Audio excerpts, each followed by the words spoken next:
Hi everyone, delonewolf here and welcome back to the Sunday recap, my weekly vlog where I talk a bit about my last week in games. And in EVE Online last week I took a nice little jump clone trip to the Void because I had to be there for my blueprint copies and also a little bit of management in my PI. Still need to basically find the balance again if I'm gone for a longer time and I just let the extractors do their thing. It tends to accumulate a certain good a little bit too much, so still working on that, but I stayed there for a couple of days to do a bit of exploration in the Jackdaw. It was a very nice and refreshing experience in the sense that I was back in the Void in a familiar setting with all of those Sancha sites, and I could look around and see a lot less competition than back in the day when I had all of my structures and services running in Detail. So that was actually pretty interesting. Over the course of just a couple of jumps I tended to find several good combat sites to run. I got a few really good drops as well, so I feel like I've been pretty lucky with my little side trip in the Void there. And yeah, I must say it has changed substantially. A lot of the systems are, I would say, down in population, especially Detail, of course, that no longer has those all of those free ports. It still has a couple, which is for like Spectre Fleet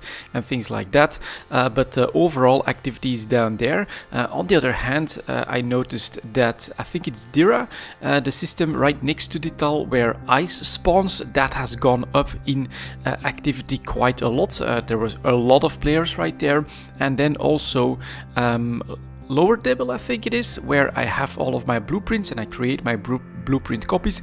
There was like 30 plus players there, so that has attracted, I think, a lot of players as well. So those are two things that are to me are pretty damn interesting. I do think that this could be part of that outstretch of nullsec. Whoever it is that is currently running Providence basically has corporations that are like blue to them in all likeliness, or at least have a certain connection with them that have outstretched into highsec, and so you've got a lot of mining so that they can grab all of that ice and also grab titanium and everything that's available in those systems, and then just make it available for those nullsec production cycles. And then same thing with the research that seems to have gone up in popularity. Could be the exact same thing, of course. A large alliance tends to need a lot more research so that they can make blueprint copies and just you know, have investments in those blueprints, get them to the best possible state, and then just use them for your industry needs. Overall, yeah, definitely a big change in the landscape that I saw there in the Void, but for these small time solo explorers, a lot less competition, and I got a lot done for the time that I spent there.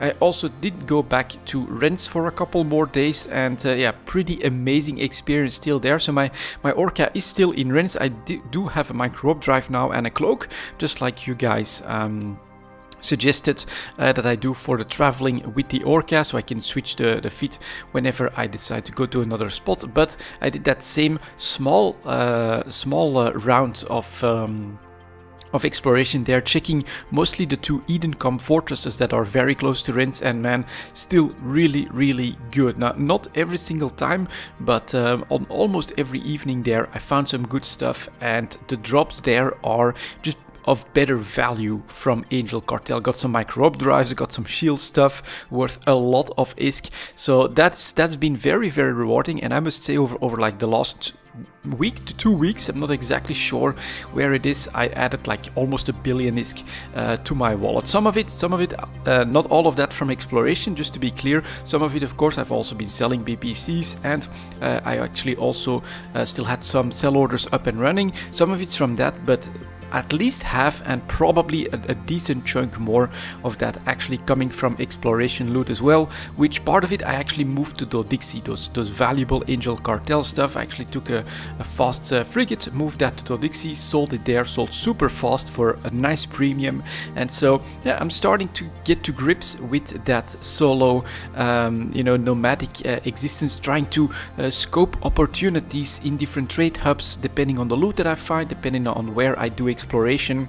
It's a lot of fun. In fact, all of the loot that I found in the Void, I actually gathered it, and so now what I'm thinking of doing is maybe having like really the fastest potential travel ship that I could make, and put that in the Orca as well, so that I don't have to jump clone, but I can actually fly and then use that to transport those very valuable exploration drops from one place to another, where they'll sell for better prices and more quickly. So that's probably going to be my next phase. It's definitely small scale, but I also mentioned it in Eve Talk. At the moment I am in a little bit of a holding pattern. I'm not really willing to commit to like a big project, like let's say put down a structure in a C1 wormhole or something like that, because I don't know where the game is going at the moment. So still eagerly awaiting any news from CCP as to their plans for the next year, the quadrants that they're going to do, the next changes that they want to implement in the game. So we'll see. It all really depends on that announcement, to be honest,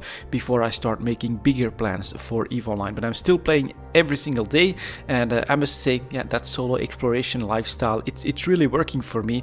And I have like 1.3 billion ISK that I need to basically find something to spend it on, because I kind of want to keep that wallet at that 1/3 of my total value, so that you know, I'm pretty much hedged against both inflation and deflation in the game. So I think I'll make some investments, perhaps in the Ishtar. Maybe I'll try to pimp that out as well, or I could also go for a golem. I think I've got all the skills for that now, and that could be kind of interesting, perhaps sparking it somewhere in a nice mission place. So we'll see. Lots of stuff still to do in EVE Online, but I'm definitely looking forward to any news from CCP.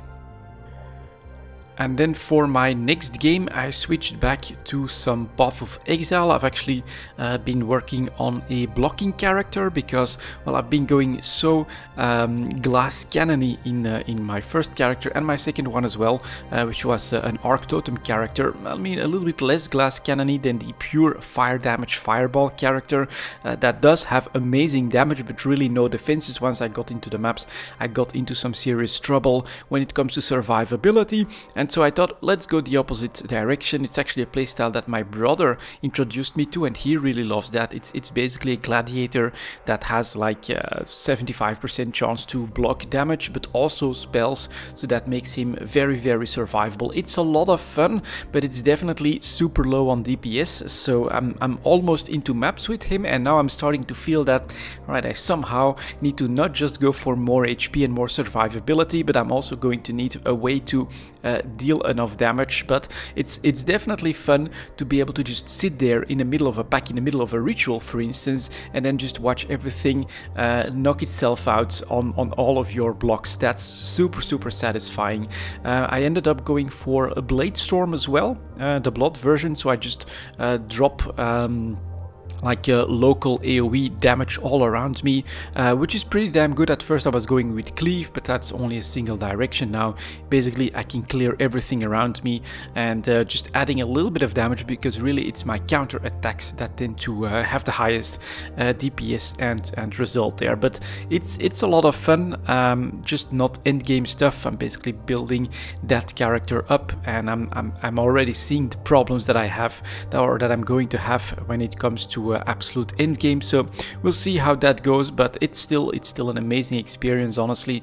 Path of Exile. I really like the Ritual League myself as well, because I feel like that first ritual, especially now that I'm like in the levels 50 and 60, that first ritual, quite often you can also see some deferred items, and so then you can really hunt for, all right, that looks like a really good one, I want it, and either grab it early, or you know, if it's like a unique where that could be cool for perhaps a certain build or another character or something like that, you can really try to hunt for all of those rituals. They become harder and harder, but also more and more rewarding, lots of XP and stuff like that way. And then when you get the final one and you can grab your item, it feels very rewarding in a way that you can actually see what you're working towards. And I love that mechanic here so far. I feel like it's really one of the best ones that I've experienced in my time playing Path of Exile personally. So late game stuff, Maven, all of that, definitely not on the radar for now. We'll see perhaps I'll try to push a little bit more, perhaps not. There's definitely some more stuff that I want to do in Space Engineers as well. And then my brother actually mentioned that is that a new expansion for X4 Foundations may be coming out as well. He's really excited for that, and I personally am as well. Would love to get back into some X4, and this time it should be like the Terrans coming back and some really cool stuff. So yeah, that's on the radar later down the line. For now, I'm basically looking for cool stuff to do, and it is between Space Engineers and Path of Exile that I tend to spend my time outside of EVE Online for relaxing. And yeah, that was my last week in games, guys. Thank you very much for watching, and I'll see you all next time.